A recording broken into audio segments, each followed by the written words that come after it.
In 1975, the WTA introduced computerized rankings, and the first ever WTA year-end world number one was my colleague, Chris Evert.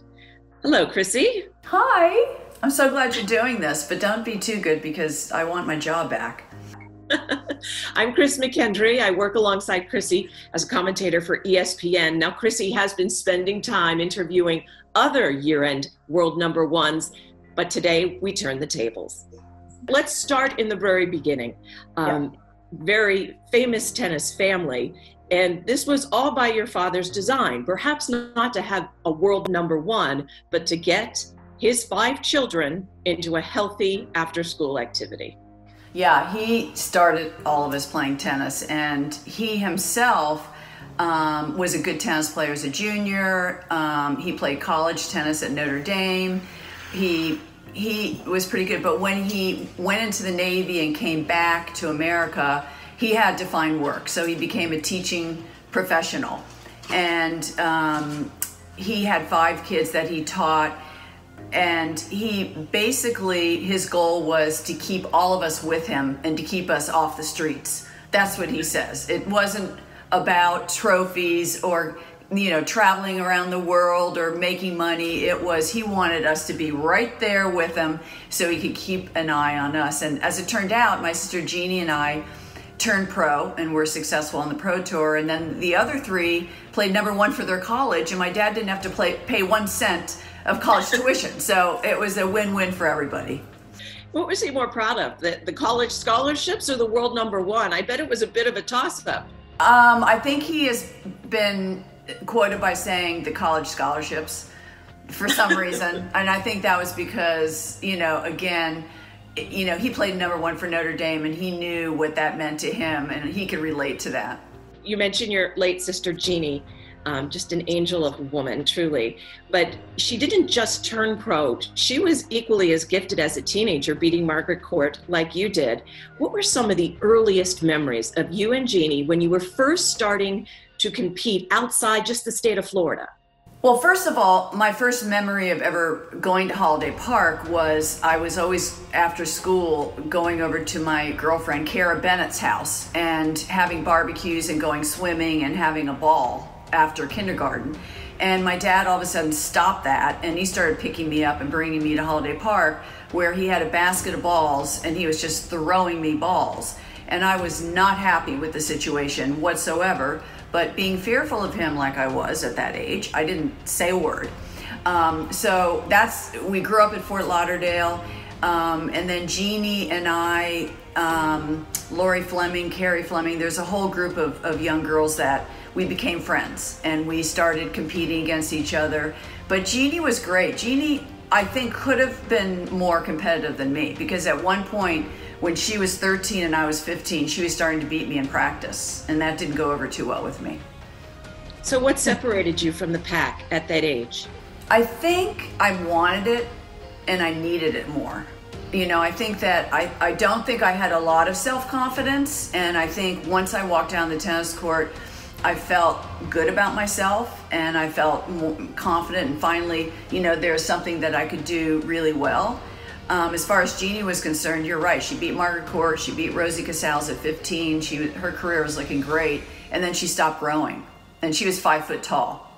So the height really, really hurt her. But I think it was just the mental aspect of the game. I needed it, wanted it, and I could focus probably better than most of the girls my age. The mental aspect, your toughness, is that overstated? No. No. I think, look, when you look at me, I wasn't I was a good athlete, but I wasn't an exceptional athlete. I wasn't a Steffi Graf, Martina Navratilova, Serena Williams kind of athlete, okay? It didn't come natural to me. I was 5'6", I wasn't that tall, I didn't hit the ball that hard, but I had to compromise and compensate somehow, and that was being able to be in the moment of every point and treating every point like it was match point. And that was the focus that I had, and that's really, I think, the gift that I had that helped me to win my matches. So the idea of being in every point, being in the moment, not overwhelmed by the moment, takes us back to truly 1971, right, at Forest Hills. Last year at the US Open 2019, Billie Jean King grabbed me and said, "This Coco Golf mania, the only thing that compares, and what she has seen in the history of the sport, was you making your debut at Forest Hills." Take us through those weeks. I was 16 years old. I had been invited the year before when I was 15. I had qualified because I had won the 18 nationals, and my dad turned it down, didn't think I was ready. So I waited until I was 16, went into that tournament with absolutely no expectations whatsoever, didn't know what to expect, wasn't familiar with grass courts at all. I mean, I was a clay court player. I knew that grass courts featured serve and volleyers. I knew that Billie Jean and Yvonne and Margaret Court and all those women were so good because they served and volleyed. So I went into it, and it was an epic third round match against Marion Eisel. I think that really made people aware of me because I was down 6 match points in that match. And the ball, somebody asked me, well, what happened? I go, well, the ball, when it came at me, it looked like a basketball. So I couldn't miss, you know, and I think I hit 4 out of 6 were winners, and 2 were unforced errors from Marianne. So I pulled out that match, and then I won. I beat Leslie Ann Hunt, and then I beat Françoise Durr. She was crying during the match. You know, she was in tears. And so I was becoming like a Cinderella story. It was like, I think that was the year the men boycotted, so they kind of needed a little shot in the arm there, and they needed some excitement, and here I came along, and they put me on center court every single match. And then I played Billie Jean in the semifinals, and I remember we were walking down the pathway to go to center court, and she looked at me and she said, "You're riding on the crest of a wave. Enjoy it." And I looked at her like, I don't know what the heck you're talking about, but thank you anyway. I didn't know what she was telling me. Thought it was gamesmanship. But anyway, she cleaned my clock, like 6'2", 6'3". But, you know, it was a wonderful experience, and that was sort of my coming out party to the tennis world. You talked about that tournament, and a quote you had said in the past was, it was your introduction to big-time tennis, but also the life you would lead. What was overwhelming was the attention. That I was really shy, and I don't think I was that smart at that point. And I was getting a lot of attention. I was going to press conferences after every match, and my answers were one-sentence answers. You know, like, yeah, I played really well, or she made a lot of errors, or, I mean, those are my answers. And I'd never been in a position like that before. I was thrust in this limelight at such a young age. And even when I went home after that, I flew in, and the whole school was at the airport waiting for me. And I had to go back to the school and make a speech, and I was petrified at that. But it just, it opened up so many doors for me, but my life was never the same after that tournament. And also, I think what happened was I was sort of pigeonholed into a kind of image that these people saw me very serious, very unemotional out there when I was focused on the court.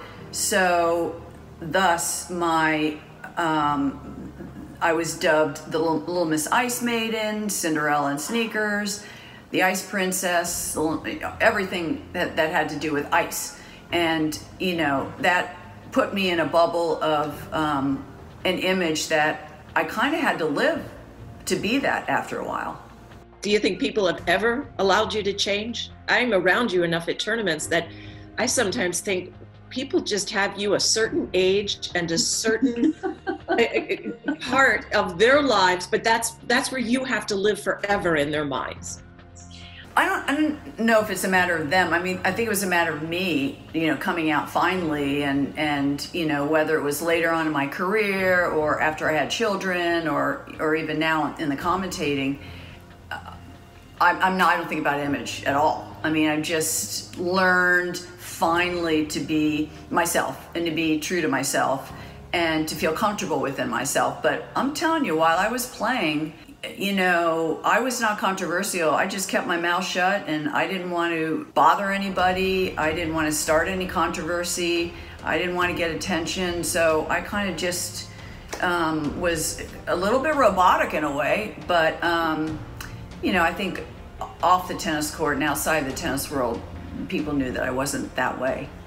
I want to get to that in a minute, Chrissy. But let me go back to a New York Times article I found from February of 1973. That's when you decided you would begin to earn a paycheck as a professional. I believe you played in a $50,000 tournament there in your home state in Fort Lauderdale. But the New York Times still had so many questions about you. These were the questions they said. They wanted to know what you had done about your weak second ball, your second serve. Were you still tentative on your volleys? And did you learn to put away your overheads? So this was in 1973.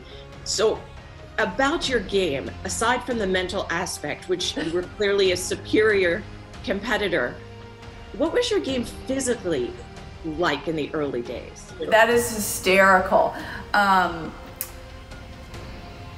My game at that time, you have to remember, the top women in the world were all serve and volleyers because 3 of the Grand Slam tournaments were on grass. So none of them really had good ground strokes. And I came along and I had good ground strokes.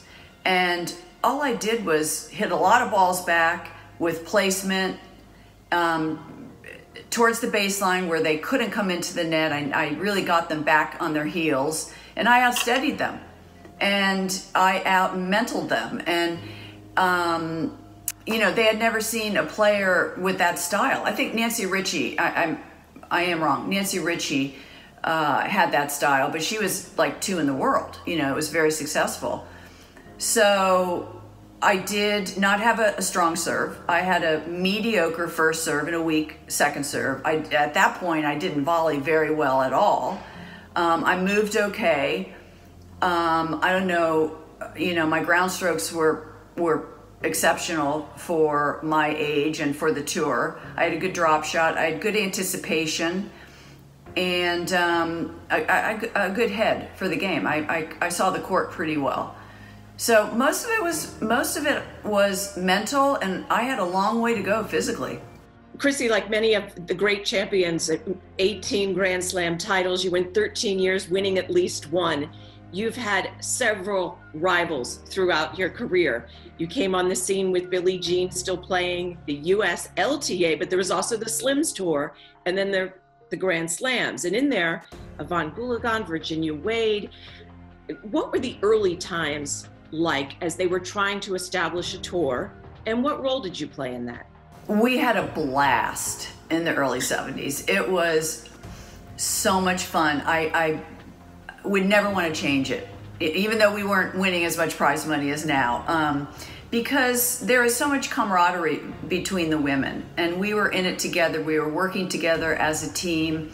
We were seeing the growth slowly. We would look out the curtain to see how many people were watching us, and we got 500 people. That's great. And then the next year it was 1,000 people, and Billie Jean was the leader, and she was our fearless leader, and she was a pioneer. Rosie was right there with her, and it was just a good group. Of course, on the court we wanted to beat each other, but off the court we really were friends with one another, and we knew that we were involved in something really big in women's sports because no other women's sport was professional, and our sport was very special because we paved the way for other professional sports. So we knew that, and felt very privileged, but it wouldn't have been done that fast if it weren't for Billie Jean, because nobody else in our group had that vision that she had. Billie Jean played a big role in making sure the other women knew what you were bringing to the game. You know, when maybe jealousies could have taken over or divided the women, she made it known to the other women that what you brought to the game was special, was charismatic, little sexy. How did she get that across to the other women, and how important was that everybody got on board?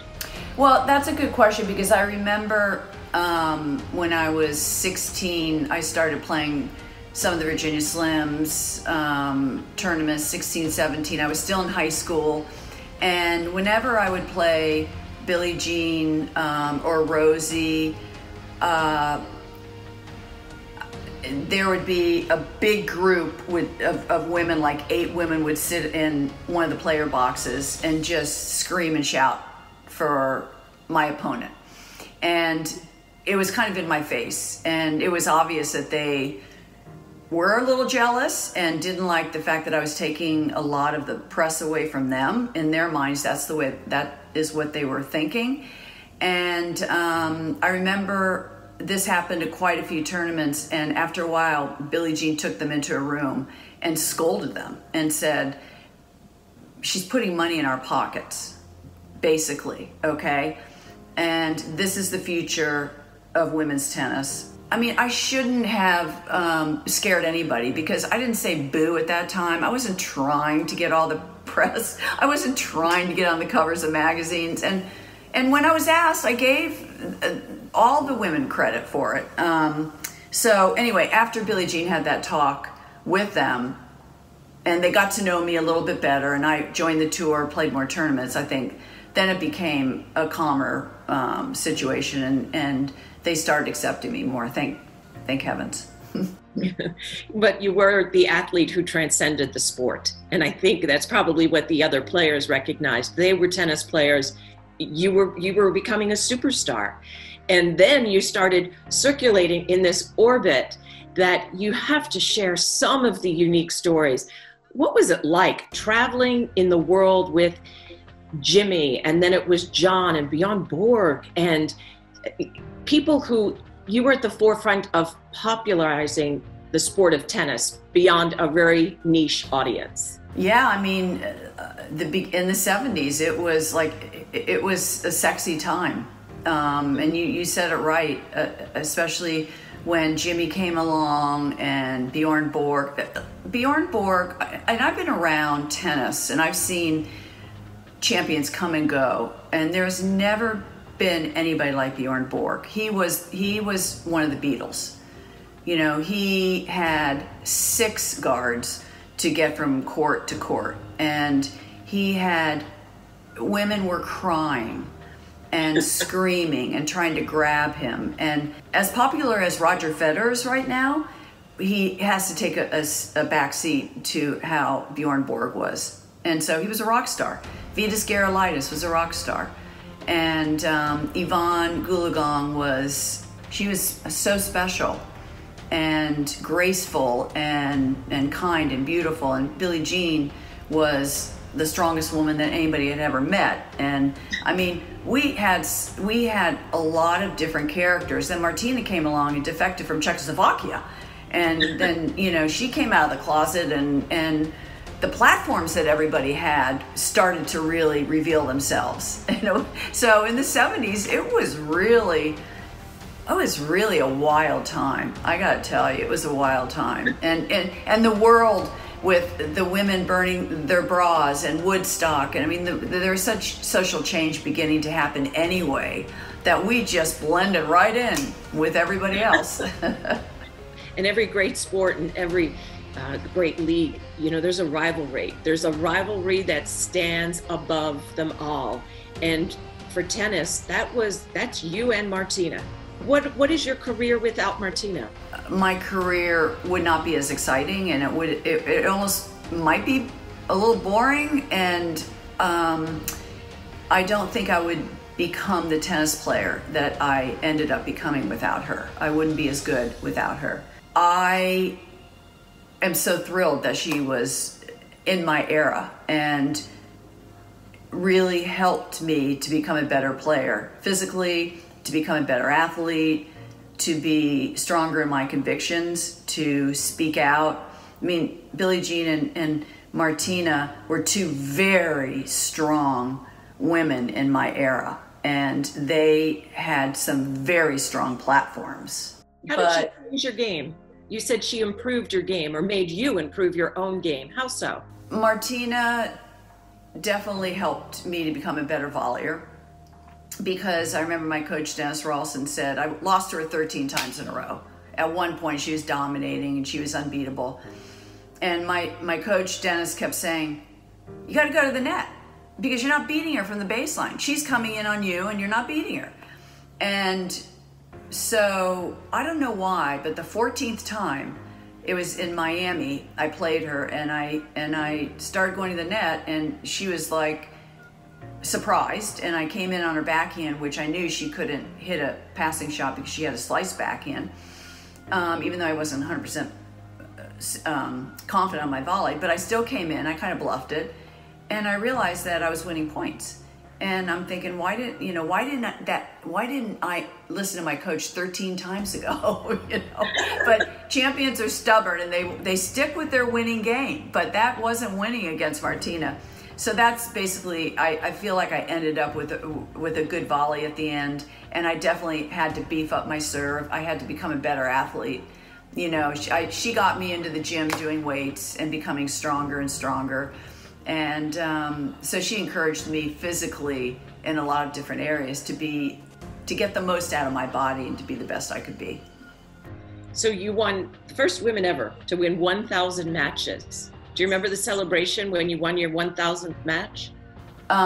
Yeah, I think something caught on fire. I think a curtain caught on fire. It was in Australia, and they had a big cake, and we had to get all the fire extinguishers out, and yeah, it was a fire. Yeah, there was a fire. You burnt the house down, literally. Yeah, exactly. 1,000 match wins, your streaks on clay, your 18 Grand Slam titles. I always love that you went 13 years winning at least one slam, the longevity in that. If you looked at all of your titles, is there one in particular you're most proud of? I think my win-loss percentage, the best of anybody, and it's close to 90%. So my consistency, I'm proud of. As far as Grand Slam titles, I think 85 French Open, when I played Martina. She was again dominant as number one. Nobody thought I was going to win. Everybody counted me out. This was going to be an easy match for her. And I stayed with her. I came into the net even though it was on clay. I just felt really good out there on the court, and the crowd really got into it, and that was the most emotional. I think I had a few tears. That's probably the only time I ever cried after a Grand Slam win. But I think I definitely had a few tears, and it just felt so good because I really felt, nobody thought I was going to ever win another Grand Slam title, and it gave me confidence. And then after that, I beat her a few more times, and I stayed in the game for another 4 years because of that Grand Slam win. So I think that, when you've been through adversity, when you've lost to somebody so many times and then you beat them, it's just the best feeling in the world. And plus, you knew you were nearing the end of your career. When you're young, you think it's going to go on forever. Right. When you decided to walk away, was it hard? No. No. Because it wasn't because of anything physical. Like, a lot of players retire because they, their shoulder, or they have to have an operation, or their body falls apart. My body was still great, and it was the mental part of it, because I started playing tournaments when I was like 7 or 8 years old. And it's not only professional tournaments, but it's really what you do before also. And then I went through the junior ranks, and then I went, from 7 to 34, you can do the math, how many years that is.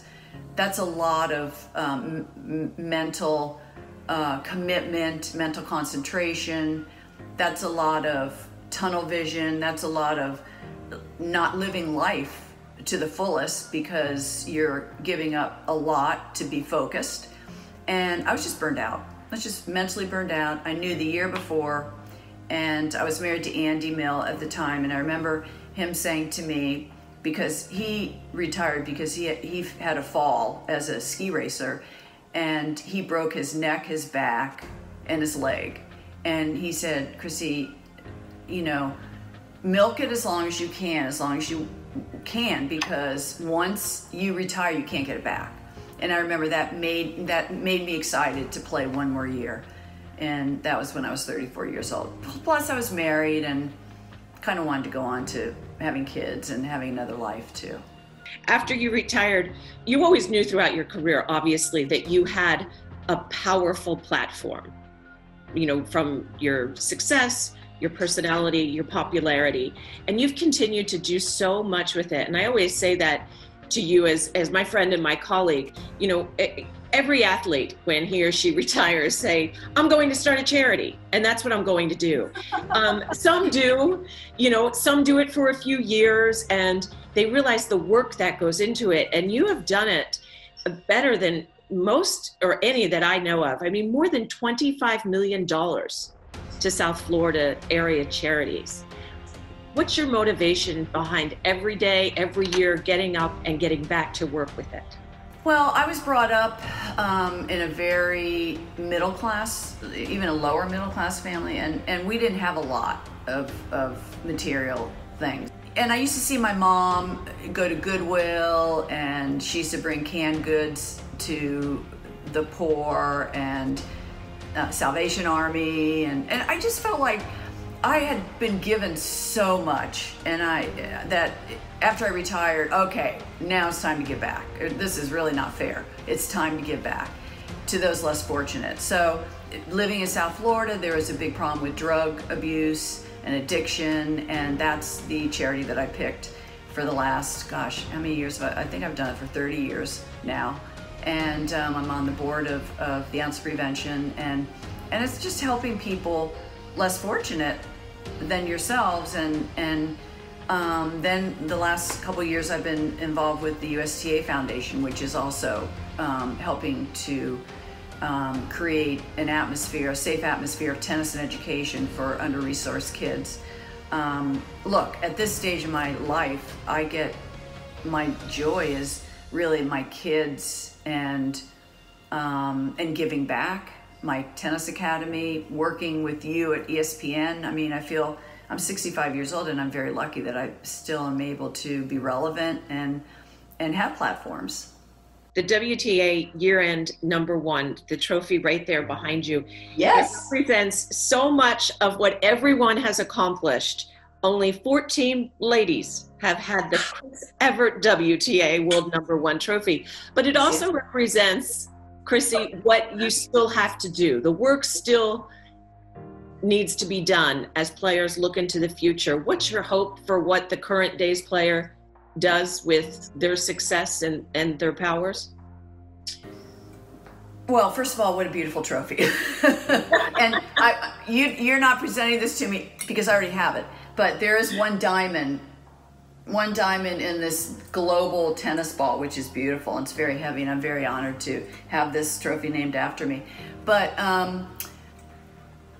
you know, I think the women, what I hope for the WTA, I think, is for them to work together, and the women to realize that there is something bigger than themselves individually, and that is the world of tennis and the world of sport, and that there are going to be many more generations after them. So for them to help the younger players, help the future generations by educating them, by setting a good example, by being good with the press and getting the word out there, promoting their sport, to continue doing that, but just to stay together and to have common goals and to keep that communication open with the WTA, I think is vital at this point. So what does being the WTA World year-end #1 mean, and how is it different from just being a #1 player at some point in your career? Well, it means you've had the best year. It means you've been consistently winning at a high level. It just means that you've been focused week in and week out. It's an accumulation of 12 months of excellence. If you can be number one at the end of the year, really, it just shows the dominance that you had, and it goes down in the record books, and you get one of these beautiful trophies. Well, if you could, you would have 5 of them from 1975 to 1977, then again from 80 to 81. WTA World Year-End number 1. Chrissy, what's your legacy? You know, I'm so in awe of what Billie Jean and Martina and all the strong women that I played with and against. And I think that one thing that I maybe brought to the table was the fact that when I came on the scene, there weren't any junior girl players. I was a 16-year-old girl, and I think that I really encouraged, my presence encouraged other young girls to play the game of tennis, and to not be afraid of the stigma that women athletes were masculine, they were butch, they didn't wear jewelry, they didn't look good, they couldn't be feminine. And I think that I brought a lot of young girls into sport, into tennis, and I think that I helped to make everybody realize that you could be tough and strong and still a girl. Chris Evert, the first ever WTA World Year-End number 1. Thanks, Chris. Thanks.